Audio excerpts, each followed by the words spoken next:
Muy buenas tardes, alumnos. Espero que se encuentren todos excelentemente bien. Veo que hay algunos alumnos conectados, ¿cierto? Vamos a ver quiénes son. Luis David Hidalgo. ¿Ya? Te saludo, Luis David Hidalgo. Espero que estés muy bien. ¿Ya? Bueno, ayer terminamos hablando, ¿cierto?, del adelantamiento, ¿cierto? Y hoy día vamos a retomar ese tema, ¿ya? Recuerden que el viernes de nuevo vamos a tener clases a las 13 horas, ¿ya? Entonces el adelantamiento, ¿cierto? Recordemos que para adelantar, primero que todo, debemos encender nuestras luces, ¿cierto?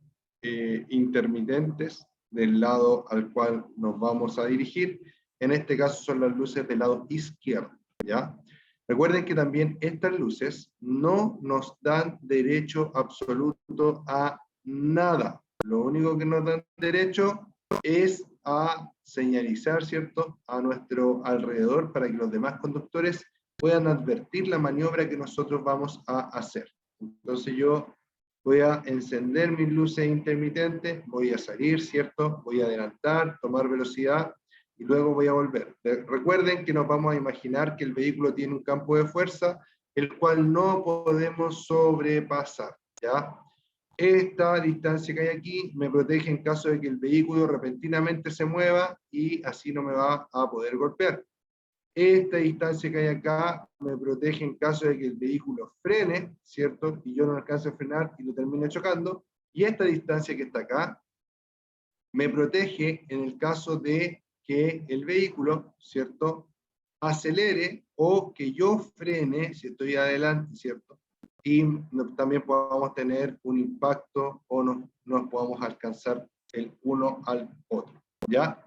Entonces tengo que la manera correcta de acelerar es encender los intermitentes, si es necesario bajar un cambio, acelerar con tiempo y con espacio en esta zona, luego voy pasando por el lado con espacio en esta zona y luego una vez que ya me alejé lo bastante, vuelvo a ingresar, ¿cierto?, a la pista para que cuando yo me ponga por delante del vehículo exista un espacio, ¿cierto?, de vida, un espacio que permita reaccionar al vehículo en caso de algún incidente. Recordemos también que después de adelantar debemos volver y debemos volver a prender, ¿cierto?, las luces intermitentes. En este caso las luces intermitentes del lado derecho para poder volver nuevamente, ¿cierto?, a la pista por la cual veníamos, pero que ahora vamos a estar adelante del auto que nos antecedía. Dice, excepciones a las reglas de adelantamiento. Usted puede pasar a un vehículo por la derecha solo en dos situaciones. Cuando el vehículo alcanzado esté realizando o esté a punto de efectuar un viraje a la izquierda. Cuando circule por una vía urbana con 3 o más pistas de circulación con un mismo sentido. Entonces, ¿cuándo puedo adelantar, cierto?, por la derecha es cuando el vehículo al cual yo voy a adelantar o yo quiero adelantar esté pegado al lado izquierdo, ¿cierto? Porque va a virar hacia la izquierda. En ese sentido va a quedar un espacio por el otro lado y ahí yo voy a poder pasar, ¿cierto? Y luego, cuando circule por una vía urbana con 3 o más pistas de circulación en un mismo sentido. Ahí puedo avanzar por cualquiera de las pistas sin necesidad, ¿cierto?, de hacerlo por la izquierda. ¿Ya? Ahí lo puedo hacer por la derecha. Una cosa muy importante, alumnos, es esto que dice aquí con signos de exclamación.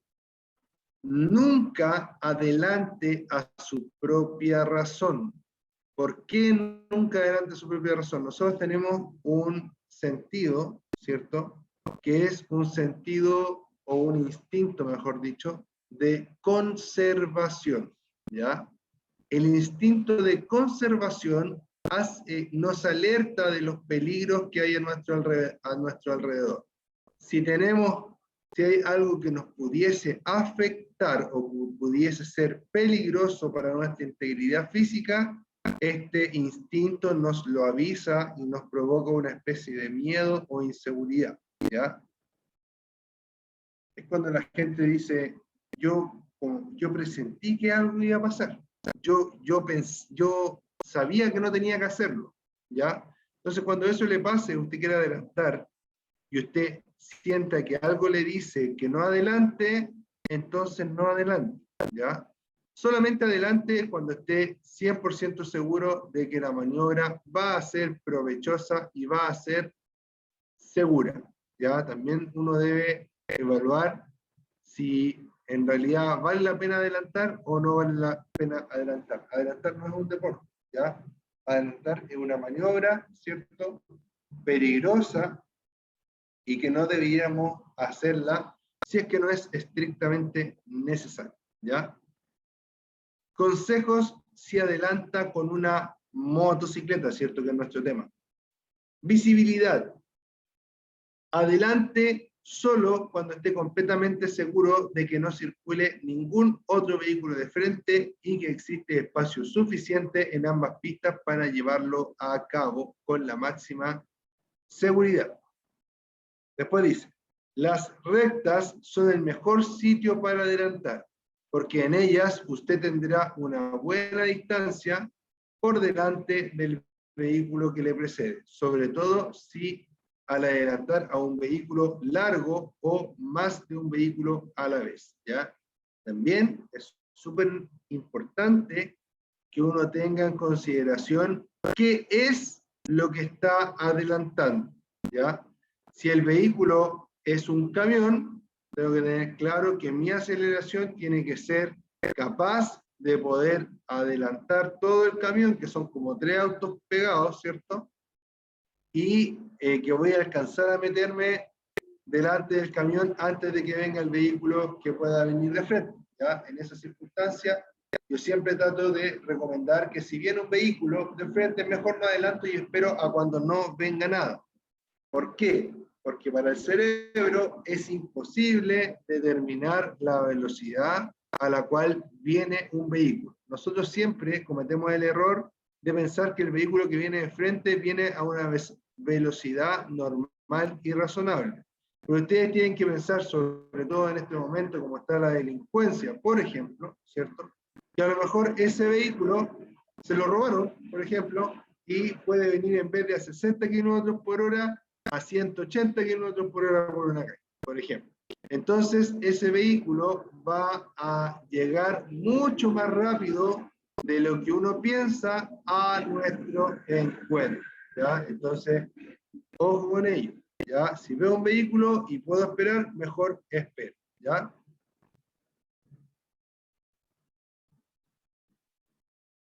Aceleración, dice. Use su aceleración para que la maniobra de adelantamiento dure lo menos posible. Entre más acelero en el adelantamiento, menos dura la maniobra del adelantamiento y menos tiempo estoy corriendo peligro de ser impactado por un vehículo de frente, por ejemplo, ¿ya? Es probable que deba bajar alguna marcha para revolucionar más el motor, tener más potencia y conseguir una mayor aceleración. Recuerden que las marchas más bajas se podría decir que tienen más fuerza, ¿ya? Y las marchas más altas tienen más velocidad, ¿ya? Cuando yo quiero que el vehículo acelere rápidamente, necesito fuerza. Por ende, bajo una marcha para tener una relación que tenga más fuerza, más torque, ¿cierto? Que una marcha muy alta que va a tener menos torque, pero va a poder desarrollar más potencia, ¿ya? Señalización y ejecución. Cuando el lugar sea el adecuado y el momento el oportuno, comience el adelantamiento. Primero indique su cambio de pista, para ello, ¿cierto? Use la luz intermitente y seguidamente acelere, sobrepase el vehículo y vuelva a la pista indicándolo de nuevo con la luz intermitente. Una vez ejecutado, el adelantamiento sigue acelerando sin sobrepasar la velocidad máxima para conseguir una buena distancia de seguridad entre su motocicleta y el vehículo recién adelantado. Atención, debe tener máxima precaución cuando realice maniobras de adelantamiento en zonas de viento y sobre todo cuando adelante a vehículos de grandes dimensiones. ¿Por qué? ¿Por qué dice esto? Porque cuando hay una zona de viento, este viento, ¿cierto? Puede pegarnos muy fuerte, ¿cierto? Inclusive puede botarnos de la motocicleta o desviar nuestra trayectoria y provocar un choque, ¿ya? Siempre en los lugares donde hay mucho viento, ya va a ser peligroso. Ahora, si usted va adelantando a un camión, imagínense que este es el camión y el viento va soplando de este lado, ¿cierto? Usted va hacia el camión por el lado y va a ser protegido por el camión del viento. Pero una vez que adelante el camión y que lo pase, el viento va a pegarle de lleno a la motocicleta. Entonces, en esas circunstancias debo extremar las precauciones y la atención para poder evitar al máximo posible un incidente o un accidente. ¿Ya?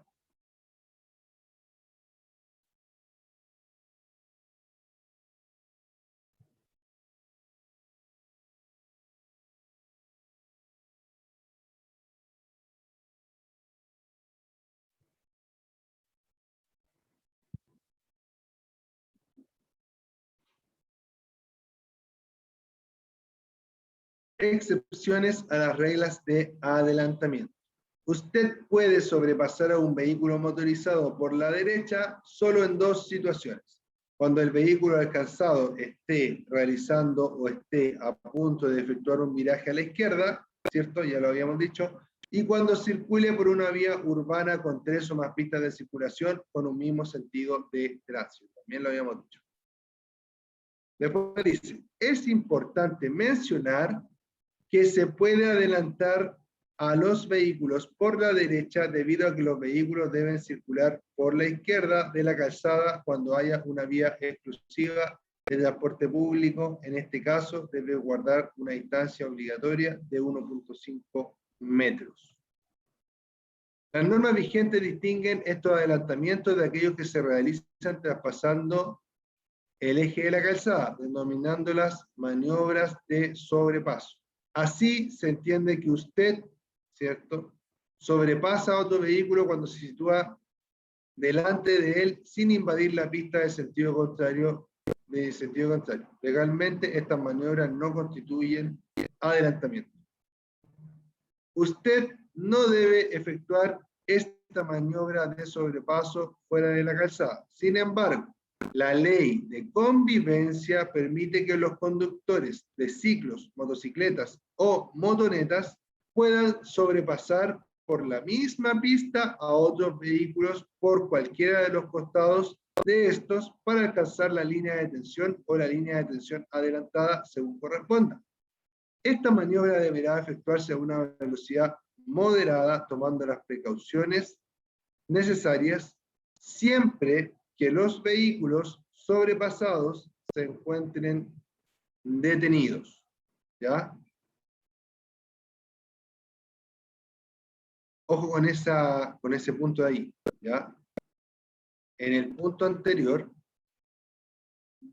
creo que lo más importante es el último párrafo, ¿ya? De lo que no hemos hecho hincapié al menos. Cuando hay un taco, ¿cierto?, y los vehículos están detenidos, la ley de convivencia autoriza a los conductores de motocicletas, ¿cierto?, o motonetas o scooters, ¿cierto?, a adelantar a los vehículos por la misma pista y por cualquiera de los dos lados para poder alcanzar la línea de tensión o la línea de semáforo. Hay muchas personas que cuando una moto pasa por el lado en un taco, dicen que es injusto o le dicen al motociclista que tiene que esperar su turno, o le dicen al motociclista que debe, ¿cierto?, o le dicen al motociclista que debe mantener su posición igual como si fuera un auto, ¿ya? Eso es totalmente falso, porque por ley está autorizado que las motocicletas circulen entre los tacos, ¿ya? Por cualquiera de los dos lados, ¿cierto? Y ocupando inclusive la misma calzada del vehículo adelantado. Piensen que cuando ustedes están en un taco, en un vehículo, ¿cierto? Hay un techo sobre ustedes, tienen calefacción, tienen aire acondicionado, etc. La mayoría de los vehículos. En cambio, una motocicleta está expuesta a la lluvia, está expuesta al sol, está expuesta al calor, está expuesta al frío, ¿ya? El piloto de la motocicleta. Por ende, sería una crueldad hacer que el piloto o el conductor de la motocicleta esperara a todo sol cuando podría perfectamente avanzar hasta la línea de detención y ocupar un espacio que no lo ocupa nadie, ¿ya? Porque cuando el vehículo se detiene, la motocicleta siempre, o cuando hay una detención de vehículo en un semáforo, la motocicleta siempre sale más rápido, ¿ya? Por ende, no está ocupando prácticamente el mismo espacio que el vehículo, ¿ya? Y además, si pasara eso, los tacos, lo único que se lograría es que los tacos fueran más largos de lo que son en la actualidad.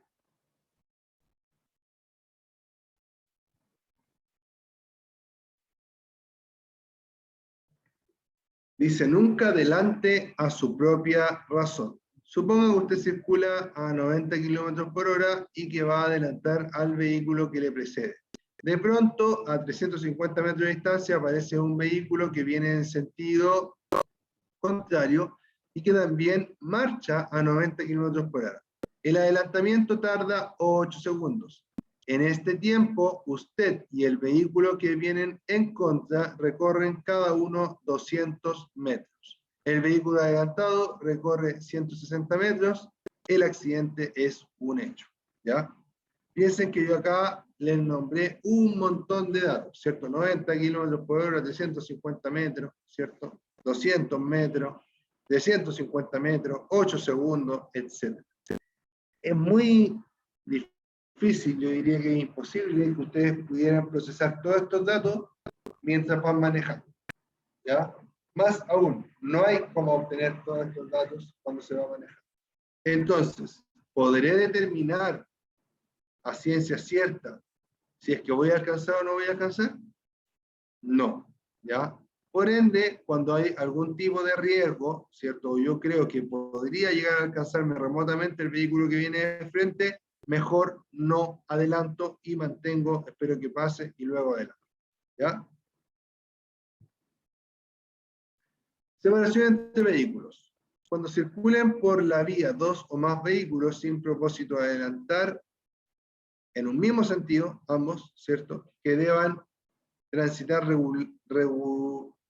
reglamentariamente por la derecha, cada conductor debe mantener con respecto al vehículo que lo antecede, es decir, el que va adelante, una distancia suficiente para que cualquier vehículo pueda adelantar, ingresando sin peligro a dicho espacio, ¿ya?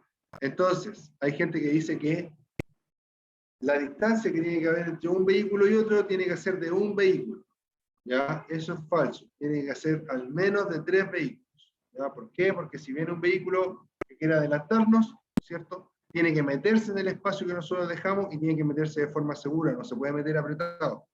¿Por qué? Porque puede chocar el de adelante, puede chocar el de atrás. Entonces tenemos que dejarle un espacio considerable desde nosotros al vehículo que va adelante.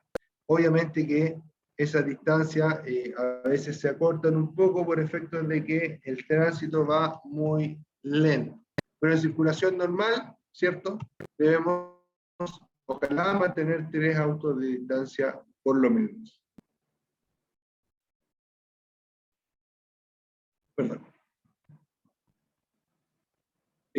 Conducción en curvas. Un vehículo que se aproxima a una curva tiende a continuar su desplazamiento en línea recta. La magnitud de la fuerza centrífuga o fuerza lateral, que en una curva tiende a sacarlo de la carretera, depende directamente de la velocidad y de lo cerrada que sea la curva. Un buen consejo es que reduzca la velocidad antes de la curva y que contrarreste la fuerza centrífuga adaptando una posición inclinada. Por eso las motocicletas cuando doblan se inclinan, ¿ya? Porque la fuerza centrífuga que dirige la motocicleta hacia el lado externo de la curva, ¿ya? Y cuando nos inclinamos hacia el lado interno de la curva. ¿Para qué? Para que esa inclinación ayude a que el neumático tenga como mayor presión, por decirlo así, en el suelo, ¿ya? O mayor asentamiento en el suelo. Para enfrentar el manejo de una motocicleta en una curva es esencial mirar al punto de fuga de ella. El punto de fuga da información de la forma de la curva, de lo cerrada que puede ser y de la velocidad apropiada con la que hay que entrar en ella, ¿ya? Yo había hablado ya del punto de fuga en clases anteriores. El punto de fuga es cuando tengo dos caminos, ¿cierto? O sea, cuando tengo un camino y ese camino tiene dos orillas, ¿cierto? Y las orillas del camino, cuando yo lo miro a lo lejos, el camino se va juntando, se va juntando, se va juntando, se va juntando, y ahí cuando se junta, eso se llama punto de fuga, ¿ya? Si yo tengo un camino que va en curva, ¿cierto? Va así en curva, esa curva, ¿cierto? En un momento se cierra, uno ve que se cierra la curva, que se junta el lado externo de la curva con el lado interno de la curva, ¿cierto? Eso se llama punto de fuga. Si ese lado que se junta en la curva está muy lejos, significa que la curva es poco pronunciada, ¿ya? Es decir, que no es tan peligrosa. Pero si la curva se junta mucho antes, ¿cierto? Significa que la curva es muy peligrosa y que debo pasarla a una velocidad muy baja o muy moderada, ¿ya?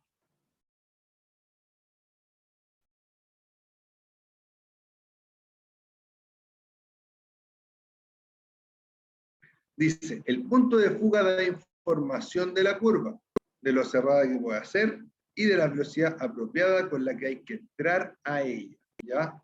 La velocidad para las curvas se regula antes de llegar a la curva, no durante la curva.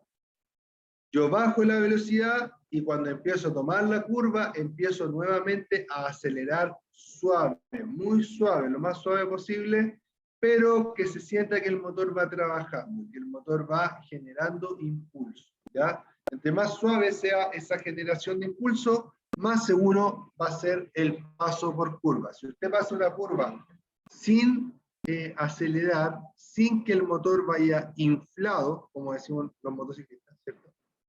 Usted puede perder estabilidad y le va a ser más difícil meter la moto por donde usted quiere meter, ¿ya? O llevarla por donde usted quiere llevarla.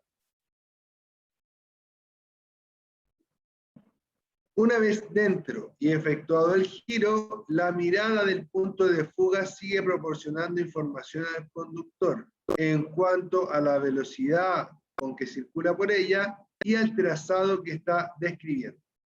Siempre podría ocurrir que la curva se cierre más de lo previsto a su inicio. Hay que dimensionar desde lejos si la curva es abierta, cerrada, muy larga o muy corta, etc. Con estos datos visuales se debe decidir un proyecto de maniobra. Esto es velocidad y trazado a seguir al circular por ella, ¿ya? Tenemos que nosotros, si no conocemos la curva, alumnos, si no conocemos el camino, extremar las medidas de precaución. Lo he dicho varias veces esto antes, pero en las curvas los motociclistas caen, ¿ya? Y cuando caen, no siguen por la curva, no siguen describiendo, ¿cierto?, una trayectoria circular, sino que se van recto, ¿ya? Y al irse recto, se salen de la calzada, los puede atropellar otro auto o pueden chocar con la barrera, ¿ya? Cualquiera de las alternativas puede ser fatal, ¿ya? Puede ser también grave y levemente puede ser leve, por decirlo así. Si yo me caigo rápido en una curva, es muy probable que tenga consecuencias bastante negativas para mi salud, ¿ya? O para mi vida.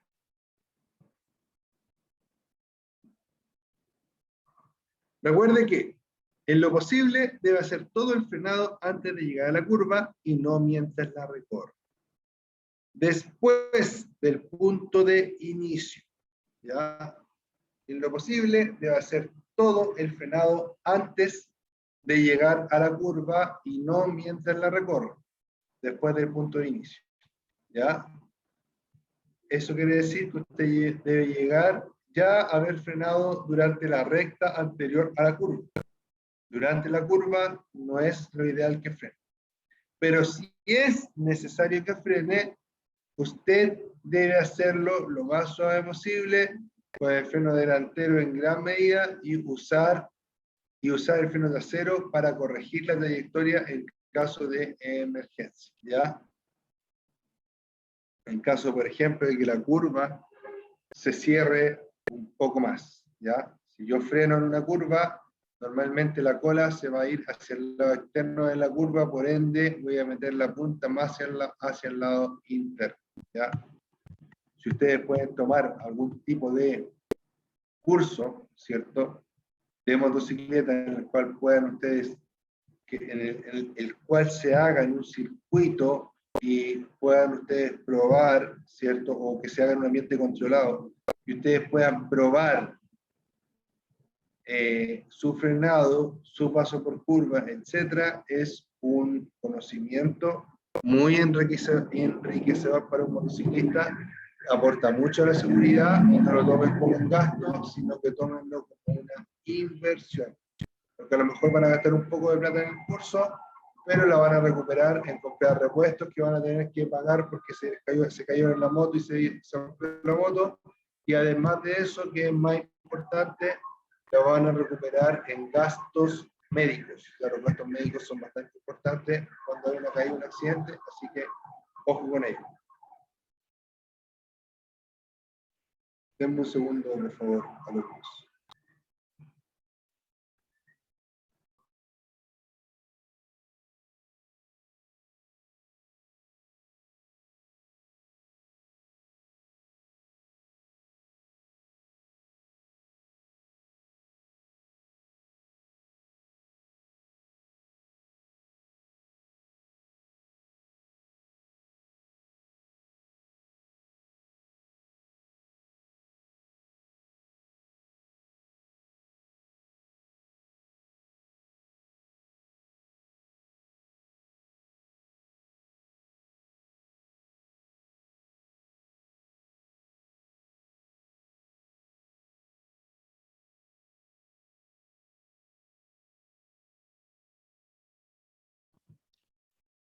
Ya, seguimos.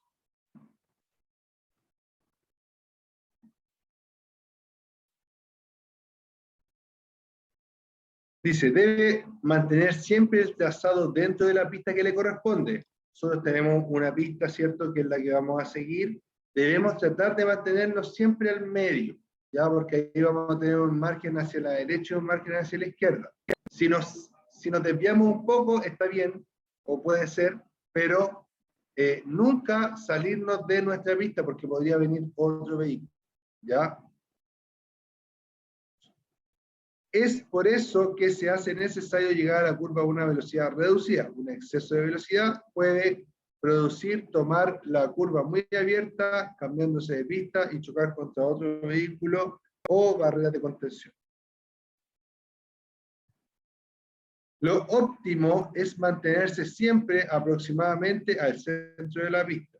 Lo peor que puede hacerse es tomar la curva por la parte interna, ya que la inercia tiende a llevarlo hacia la pista a su izquierda en caso de ir a una velocidad muy elevada.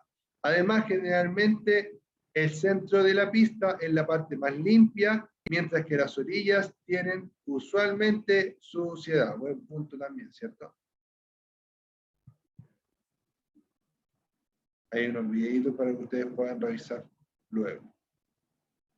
Conducción con acompañante.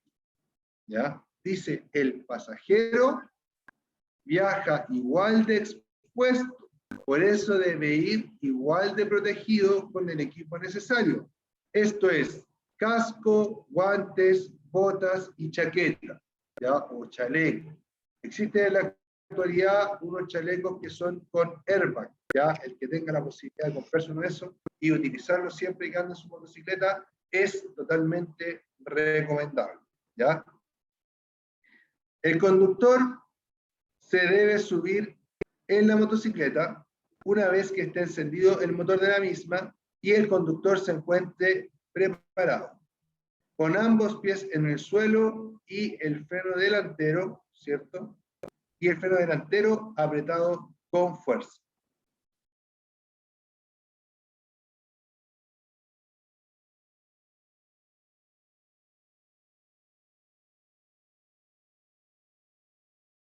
El pasajero se debe subir por el lado izquierdo apoyándose en el hombro del conductor. Este apoyo es solamente para subirse, ¿ya? Una vez que la moto está circulando con el acompañante, el acompañante nunca debe sujetarse de los hombros, ¿ya? Y con el pie izquierdo en la estribera, pasando la pierna derecha sobre el asiento de la motocicleta. Se debe sentar lo más adelante posible, ahorcadas, sin invadir la zona del conductor. Es decir, que tiene que sentarse lo más cerca posible del conductor, el acompañante, ¿cierto? Tiene que sentarse lo más cerca posible del conductor, pero sin invadir su espacio, ¿ya? Sin quitarle movilidad tampoco. El pasajero se debe agarrar y sujetar con firmeza de los asideros o asas, ¿ya? Correspondientes instalados en la motocicleta. Hay dos formas de sujeción para el conductor. Una asa, ¿cierto? Que va normalmente, queda entre las piernas del copiloto, ¿cierto? Es como una especie de, ¿cómo lo dijéramos? Es como una banda, ¿cierto? Donde uno mete la mano y se sujeta así como entre medio de sus piernas. Y la otra son unas asas o unos asideros o unas manillas que se encuentran como a los lados del trasero o a los lados del trasero, ¿cierto? De la motocicleta en la parte trasera, ¿ya? Existen esos dos tipos de sujeciones para motocicletas. Si la motocicleta no tiene sujeciones, significa que es una motocicleta para una sola persona, ¿ya? Siempre una motocicleta para dos personas tiene que tener sujeciones para el piloto, ¿ya? O sea, perdón, para el acompañante.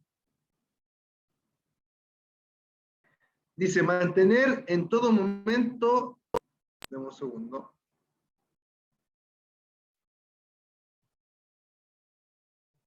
Ya, dice, mantener en todo momento los pies encima de las estriberas, incluso una vez que la moto se ha detenido. Cuando la moto se detiene, es el conductor el que mantiene la estabilidad de la moto. El acompañante debe tener siempre sus pies sobre las estriberas. Tenga en cuenta la posición del tubo de escape, la cadena o partes móviles de la motocicleta para no quemarse o introducir alguno de los pies dentro de ella, ¿ya? Debe permanecer siempre detrás del conductor sin salir por sus costados, como asomarse, ¿cierto? No, siempre debe ir lo más tranquilo posible el acompañante, ¿ya? Por sus costados y dejarse llevar sin ofrecer ninguna resistencia a la hora de inclinarse a medida que él lo hace. Con él se refiere al conductor. Evita hablar con el conductor y hacer movimientos bruscos. En trayectos largos debe hacer paradas frecuentes. Posición del pasajero.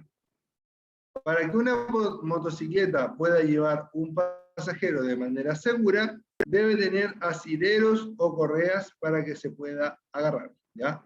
En el caso de no tener, lo mejor es pasar ambas manos alrededor de la cintura del conductor y apoyarse en el depósito de combustible, ¿ya? Pero como les dije anteriormente, si no tiene asideros, ¿cierto? Lo más probable es que esa moto no esté muy preparada para llevar un acompañante.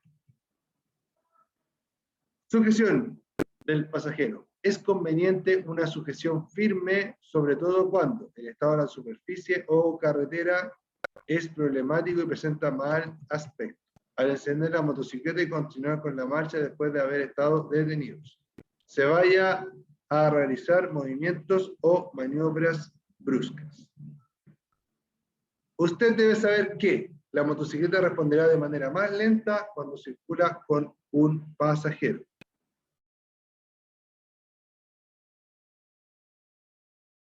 Denme un segundo, por favor.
Seguimos.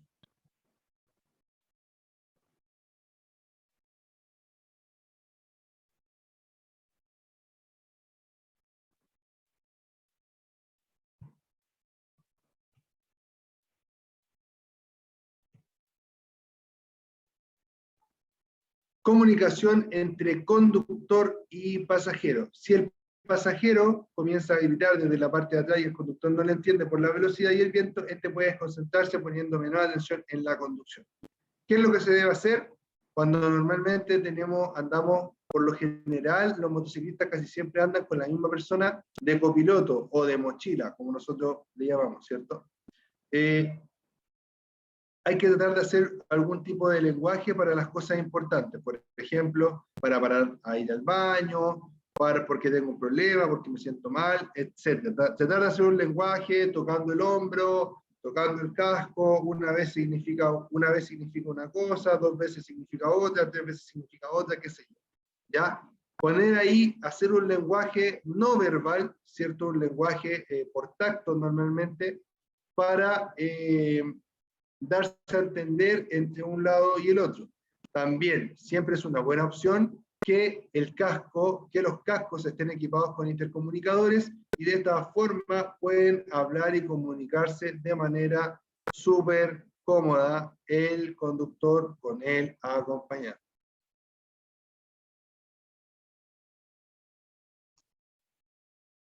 Conducción en grupo de motocicletas.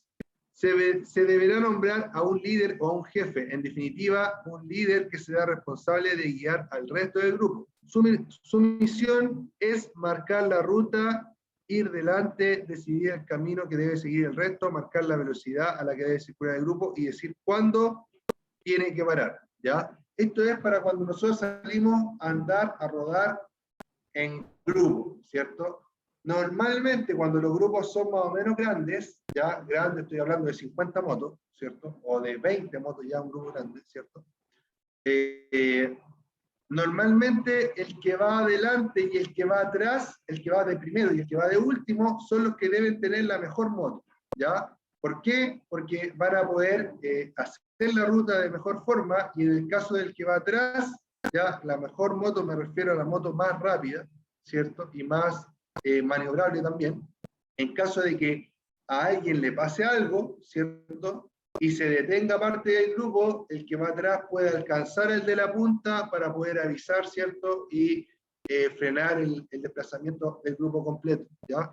Es importante eso, es importante la organización cuando nosotros circulamos en motocicleta. También hay que circular haciendo un zigzag, debido a que a veces los grupos, como les digo, son grandes. Yo he salido a paseo, no sé, con muchas motos, no sé cuántas, pero muchas que no, ni siquiera las puedo contar. ¿Ya? Es importante que en esa instancia seamos súper conscientes de que las motocicletas necesitan una organización. Y, por ejemplo, cuando circulamos por una vía, debemos hacerlo en zigzag, no invadiendo completamente la calle. Si la calle tiene 2 vías, digamos, ojalá ocupemos una sola vía para circular nosotros, para que dejemos la otra vía libre por si un vehículo quiere circular más rápido, etc. Normalmente, los paseos de motocicleta no se hacen a gran velocidad, sino que se hacen a una velocidad moderada, ¿ya?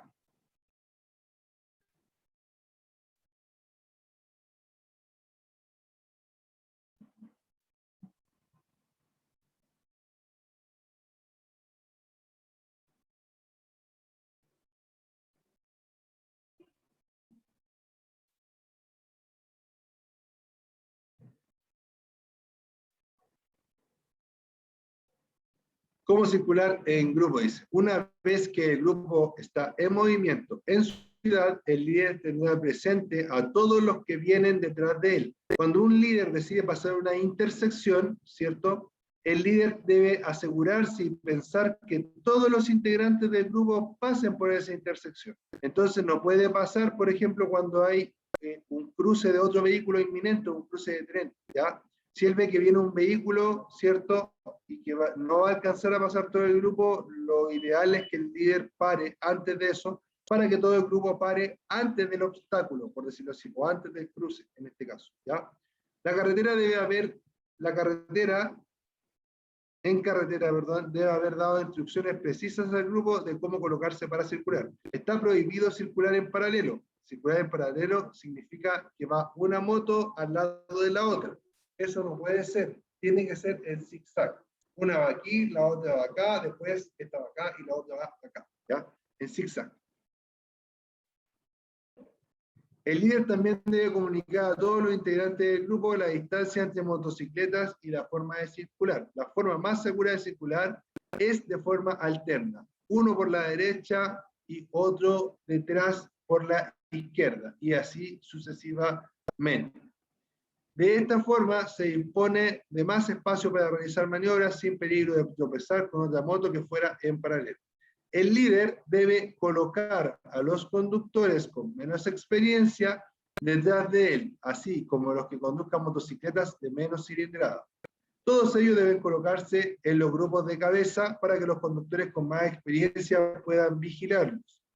Si un integrante del grupo se retrasa, todo el grupo debe reducir la velocidad para no perder. El líder debe siempre señalar que va a girar o que quiere cambiar de pista. ¿Ya? La importancia de la mirada. Al circular en grupo debe estar pendiente constantemente de los compañeros que van delante y los que van detrás. Por ello debe mirar por los espejos muy frecuentemente y respetar las distancias para evitar alcances y maniobras peligrosas. Eso es, alumnos, por el día de hoy. ¿Ya? Les mando un abrazo. Cuídense mucho. Si tienen alguna duda, tienen unos minutitos para realizar. ¿Ya? María Alejandra, ¿alcanzaste a escuchar bien? ¿Te gustó la clase, María Alejandra, no?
Estaba hablando con el micrófono apagado, disculpen.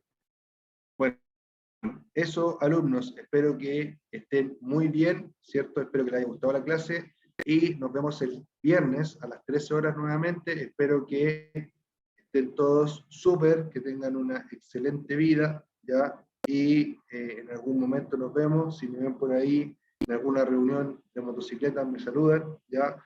Mi nombre es Ricardo y esto es practicatest.cl. Nos vemos. Chao, chao. Que estén bien.